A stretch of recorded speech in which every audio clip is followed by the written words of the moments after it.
Hi guys, मैंने last 2 videos upload की थी सप्लाई की। ठीक है, आज मैं उसके आगे पढ़ाऊंगी। सप्लाई मैंने उसके फैक्टर्स के बारे में पढ़ाए थे, आपको चेंज इन सप्लाई पढ़ाया था, चेंज इन क्वांटिटी सप्लाई पढ़ाया था। आज हम करेंगे इलास्टिसिटी।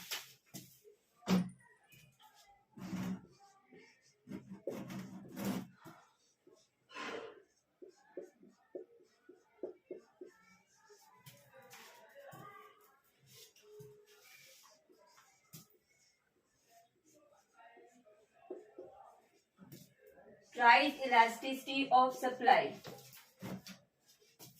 ठीक है, प्राइस इलास्टिसिटी ऑफ सप्लाई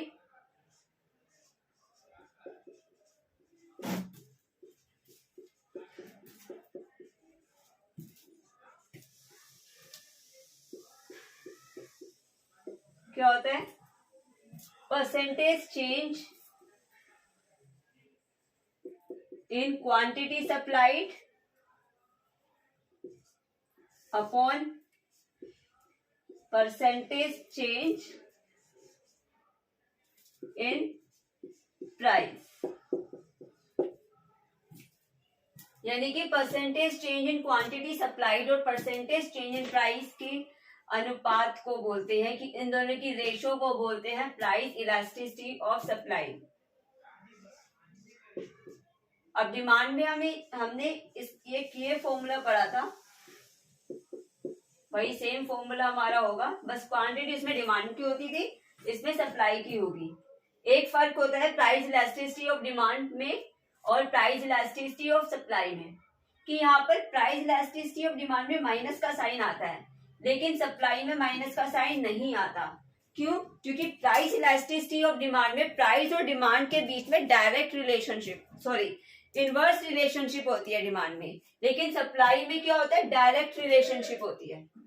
एक बढ़ता है तो दूसरा भी बढ़ता है, एक बढ़ता है तो दूसरा भी कम, एक घटता है तो दूसरा भी कम होता है, और एक बढ़ता है तो दूसरा भी बढ़ता है। लेकिन डिमांड में क्या होगा? एक बढ़ेगा तो दूसरा कम होगा, एक कम होगा तो दूसरा बढ़ेगा। ठीक है, बाकी दोनों में बस यही फर्क है कि इसमें माइनस का साइन नहीं आता और इसमें माइनस का साइन आता है। डेल्टा क्यू क्या होता है?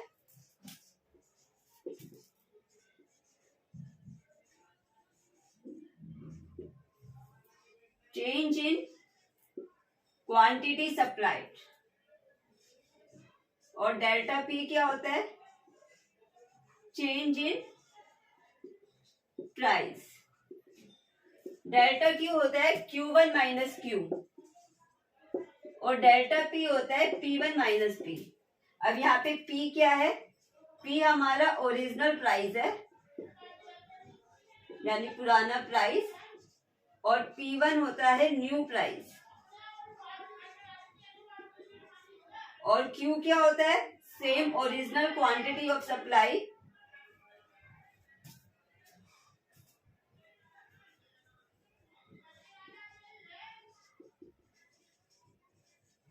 ओरिजिनल क्वांटिटी, और Q1 क्या होता है? New quantity.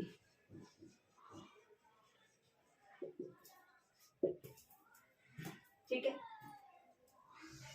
अगर percentage change in quantity supply का फॉर्मूला क्या होगा? जैसे डिमांड में होता था वैसे इसमें भी होगा, delta Q upon Q into 100, और percentage change in price delta P upon P into 100। ठीक है, नोट कर दीजिए आप।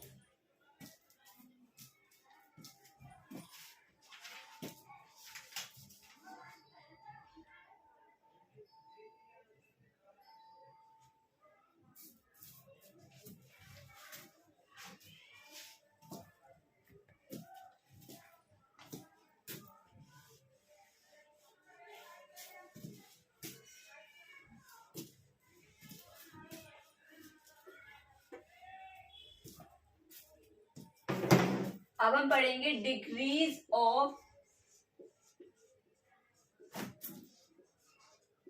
Price elasticity of supply.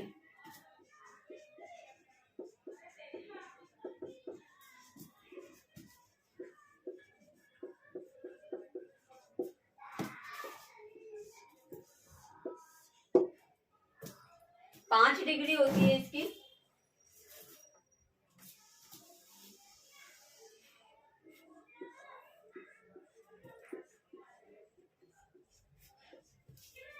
ठीक है,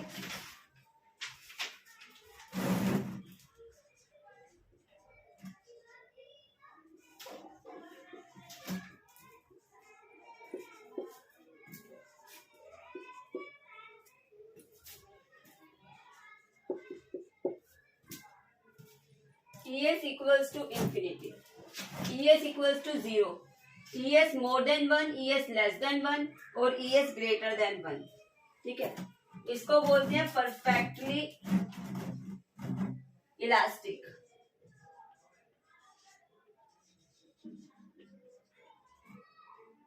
इसको बोलेंगे परफेक्टली इनइलास्टिक।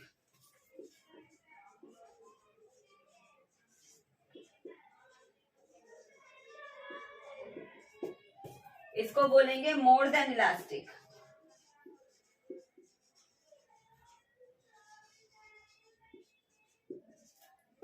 इसको बोलेंगे less than elastic.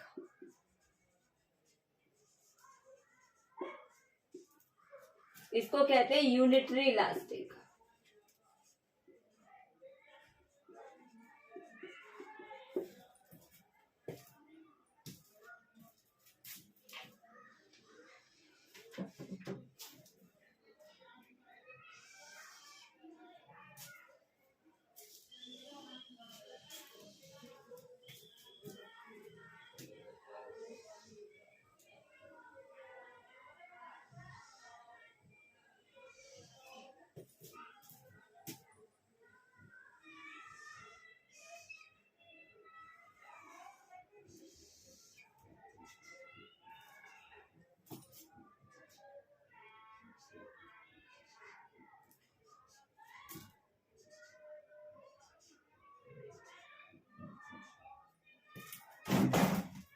Perfectly elastic क्या होता है?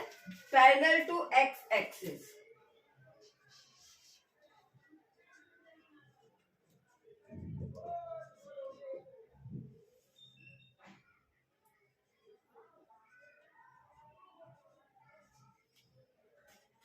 यानी कि जिसके प्राइस पर कोई वो सप्लाई, उन चीजों की सप्लाई जिसके प्राइस पर कोई इफेक्ट नहीं पड़ता, बट सप्लाई बढ़ेगी या घटेगी। ठीक है, बट प्राइस हमेशा कांस्टेंट रहेगा। इसको बोलते हैं पैरेलल टू वाई एक्सिस। यानी कि ES इक्वल्स टू 0, यानी कि जिसका प्राइस बढ़ सकता है या घट सकता है, लेकिन उसकी सप्लाई यानी कि क्वांटिटी वो हमेशा सेम रहती है।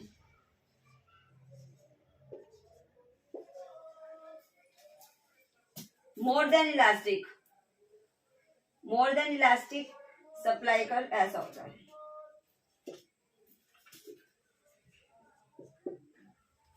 यानी कि ये होता है हमारा फ्लैटर,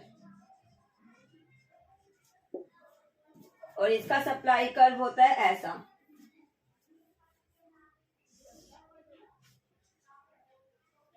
यानी कि इसको बोलते हैं स्टीपर, और इसका सप्लाई कर्व होता है बिल्कुल स्ट्रेट।